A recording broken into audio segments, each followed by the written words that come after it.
Сәлем достар, таңғы 5:30-да далаға шықтым. Сиырымды сауып тастап, сепараторымды қосып жібердім де айналама қарасам, тауықтарым бездеңдеп шауып жүр ғой жем сұрап. Ол тауықтарды жемдеп тастадым. Бір кезде есіктің алдына қойым мен қошақан маңырап келіп тұрмасылар ма. Оларды шығарып жібердім. Қарасам, мына 30 үйрек мені жеп бара жатыр ғой. Оларға жем салып тастадым.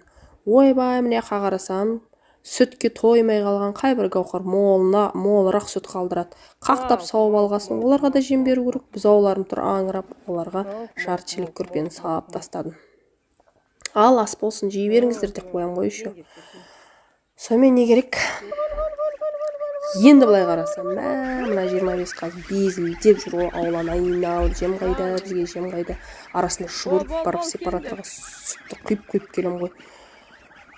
Сөйтіп олардың да жемін беріп, өзім де тыным таптым ау әйтеуір.